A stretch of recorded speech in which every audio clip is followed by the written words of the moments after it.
प्रिय विद्यार्थियों, मैं डॉक्टर कुलदीप फड़िया, सह आचार्य राजनीति विज्ञान, राजकीय मीरा कन्या महाविद्यालय उदयपुर।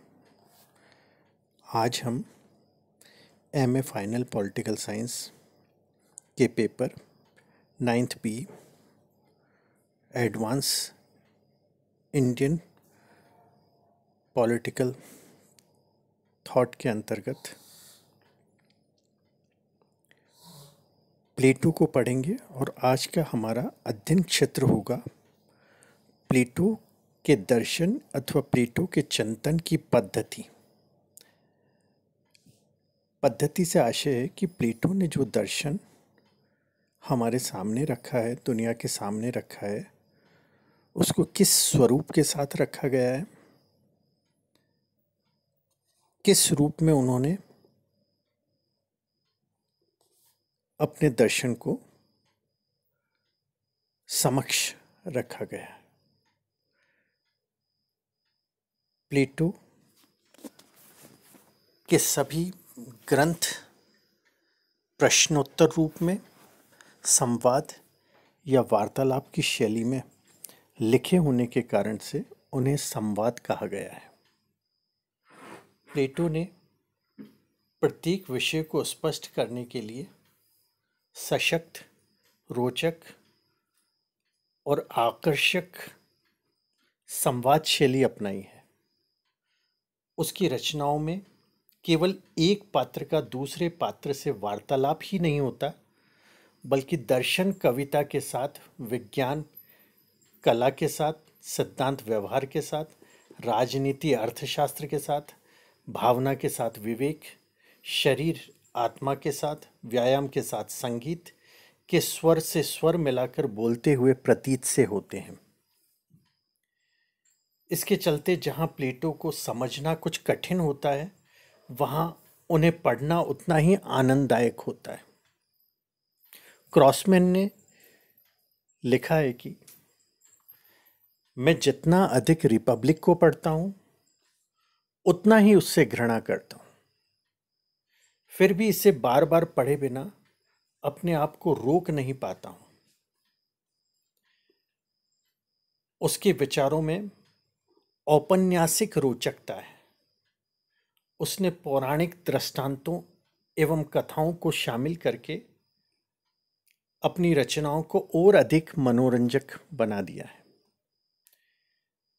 प्लेटो का दर्शन शास्त्र भव्य रूप में प्रकट हुआ है, अतः उसमें ऐसी शैली अपनाई गई है जो सत्य और सौंदर्य के समन्वय को प्रकट करती है। प्लेटो ने अपने चिंतन में अनेक अध्ययन पद्धतियों का प्रयोग किया है। मुख्य रूप से उन्होंने इसके लिए तर्क एवं संवाद शैली का प्रयोग किया है। संवाद अथवा द्वंद्वात्मक पद्धति चिंतन की वह पद्धति है जिसके द्वारा प्रश्नोत्तर एवं तर्क वितर्क के आधार पर किसी सत्य का अन्वेषण किया जाता है। इस पद्धति के द्वारा मस्तिष्क के विचारों को उत्तेजित करके उन्हें सत्योन्मुख करने का प्रयास किया जाता है।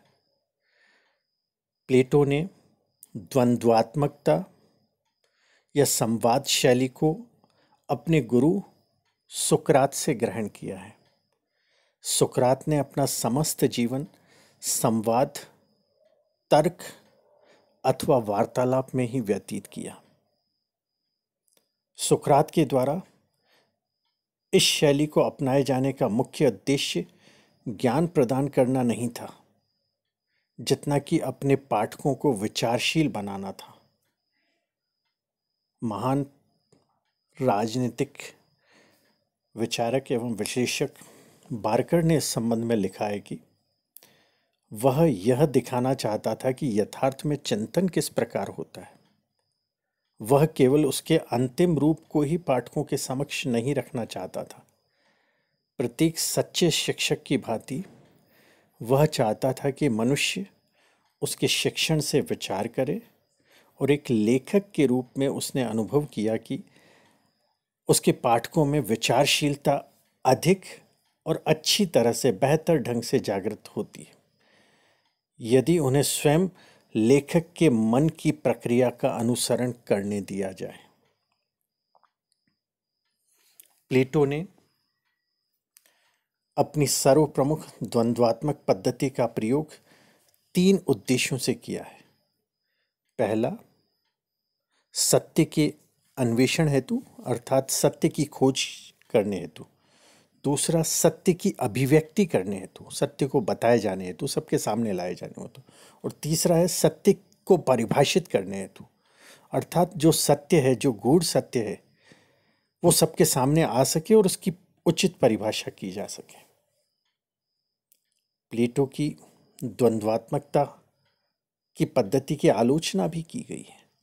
आलोचनाओं के अंतर्गत इसमें उत्तर से अधिक प्रश्नों पर जोर दिया जाता है, ऐसा कहा गया है। कहा जाता है इसमें उत्तर नहीं दिए जाते, उससे अधिक प्रश्न पूछ लिए जाते हैं। परिणाम स्वरूप इस पद्धति से मस्तिष्क स्पष्ट होने के बदले अधिक भ्रांत हो जाता है। अत्यधिक तर्क वितर्क से शंकाओं का समाधान नहीं होता, बल्कि उसकी वृद्धि होती है। परिणाम स्वरूप विकास की गति अवरुद्ध हो जाती है। ये सारी बातें आलोचकों के द्वारा की गई है, जो कि प्लेटो की जो मुख्य पद्धति है उसकी आलोचना करते हुए कही गई है। इसके अतिरिक्त प्लेटो ने निगमनात्मक पद्धति का प्रयोग भी किया है, जिसे उसकी दार्शनिक पद्धति भी कहते हैं। इस पद्धति में दार्शनिक कुछ सिद्धांतों को प्रथम और आधारभूत मान लेता है। वो उसकी विचार की उत्पत्ति होती है, उसका दर्शन है, उसका स्वयं का निजी प्रयोग है। वे एक प्रकार से सामान्य सिद्धांत होते हैं जिसमें कुछ विशिष्ट निष्कर्ष विभिन्न माध्यमों के द्वारा निकाल लिए जाते हैं।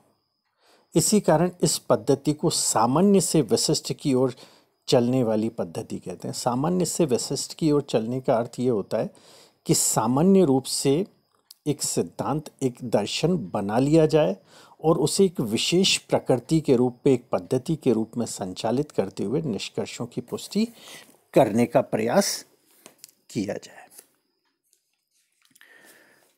प्लेटो अपने चिंतन में कुछ स्थानों पर घटनाओं के विश्लेषण पर ध्यान देता है।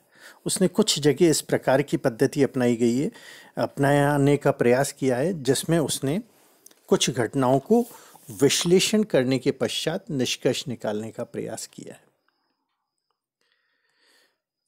मूल रूप से प्लेटो ने अपनी निगमनात्मक पद्धति एवं द्वंद्वात्मक पद्धति का प्रयोग किया है। प्लेटो ने सुशासन और अच्छे शासन अर्थात बेहतर शासन के लिए कुछ सिद्धांतों को आधार रूप में स्वीकार कर लिया है और उस आधार पर उसने रिपब्लिक में अपने आदर्श राज्य का चित्रण किया है। प्लेटो ने कुछ स्थानों पर सादृश्यात्मक अध्ययन पद्धति अपनाई है। सादृश्यात्मक का अभिप्राय हुआ जो जैसा दिखता है उसे उसी रूप में प्रदर्शित करने की एक विचारक की क्षमता। यह तो स्पष्ट है कि प्लेटो ने अपने चिंतन में संवाद शैली का प्रयोग करते हुए विभिन्न अध्ययन पद्धतियों का अनुसरण किया है। उसकी द्वंद्वात्मक पद्धति का हीगल और मार्क्स के विचारों पर प्रभाव पड़ा है। उसकी सादृश्यात्मक पद्धति का अरस्तु पर, दांते पर एवं टी.एच. ग्रीन पर प्रभाव पड़ा है, थॉमस हिल ग्रीन पर। प्लेटो की अध्ययन पद्धति अनेक पद्धतियों का मिश्रण कही जाती है। प्लेटो ने आवश्यकता अनुसार सभी अध्ययन पद्धतियों का प्रयोग अपने विचार दर्शन में किया है। उसके द्वारा अपनाई गई पद्धति को एक नाम विशेष का स्वरूप नहीं दिया जा सकता। कई बार कहा जाता है कि उसकी पद्धति ना तो आगमनात्मक है और न ही निगमनात्मक। अर्थात सामान्य शब्दों में कहा जाए तो अध्ययन की पद्धति जो कि आरंभ होती है और जिसका अंत निष्कर्षों के साथ होता है, उसे यह नहीं कहा जा सकता कि वह सामान्य से विशेष की ओर चलती है अथवा विशेष से सामान्य की ओर। यह तो एक प्रकार की रचनात्मक पद्धति है। इसमें सिद्धांत का निर्माण और उसका व्यवहार में प्रयोग साथ साथ निरंतर रूप से चलता रहता है। अगर विहंगम दृष्टिकोण के साथ देखा जाए तो प्लेटो ने अपनी अध्ययन पद्धतियों का प्रयोग अपने अलग अलग ग्रंथों में अलग अलग प्रकार से किया है। जहाँ कुछ ग्रंथों में उस पर सुकरात का सीधा सीधा प्रभाव दिखता है, जहाँ तर्क वितर्क दर्शन को अपनाया गया है, वहीं उसने कुछ विश्लेषण के साथ साउद्देश्यों के साथ द लॉज में अपने पद्धतियों का प्रयोग किया है। बहुत बहुत धन्यवाद।